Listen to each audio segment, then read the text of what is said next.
भारत में बढ़ती हुई वैश्विक महामारी कोरोना के बीच आज एक अच्छी खबर देश के लिए आई है, क्योंकि अब देश के कई राज्यों में कोरोना का ग्राफ गिरने लगा है।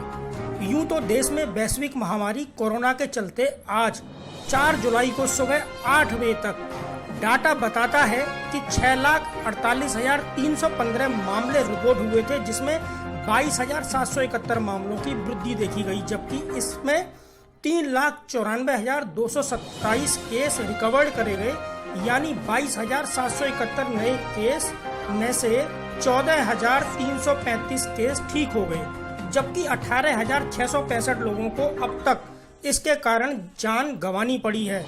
और देश में इस समय 2,35,433 एक्टिव केस मौजूद हैं, जिसमें 7,994 नए केस हैं। लेकिन इस महामारी के बीच कुछ राज्यों के लिए सुखद संकेत नजर आ रहे हैं, जिनमें हरियाणा, मध्य प्रदेश, उत्तराखंड के साथ अपनी दिल्ली भी शामिल है।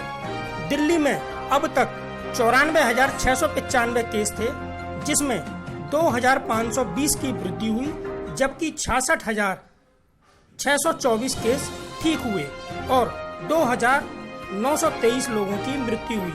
दिल्ली में आज एक्टिव केस 26,148 रहे, जिसमें 156 केसों की कमी दर्ज की गई है। ये एक सुखद संदेश दिल्ली वालों के लिए है।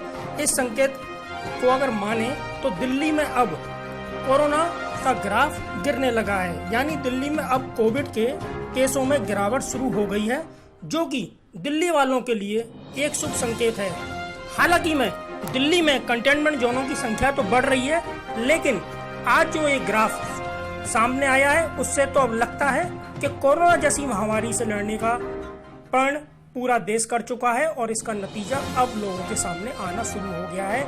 यानी अब कई राज्यों में केस गिरने लगे हैं, यानी कोरोना के केसों में कमी आने लगी है। दिल्ली में आज 156 केसों की गिरावट देखी गई है, यानी जिस तेजी से दिल्ली में कोरोना का ग्राफ बढ़ रहा था, उसी तेजी से अब ग्राफ नीचे आना चालू हो गया है, जिसकी शुरुआत आज से हुई है। आज 156 केस कम आए हैं, जिसमें केंद्र सरकार के साथ दिल्ली सरकार की भी भूमिका पूरी मानी जा रही है कि ये जो सरकारें हैं दिल्ली के लिए विशेष प्रयास कर रही हैं, और दिल्ली में इन्हीं दोनों के प्रयासों से अब ये केस कम हो रहे हैं और लोगों की सहनशीलता भी इसमें काम आ रही है। टाइगर कमांड के लिए योगेश भारद्वाज की एक रिपोर्ट।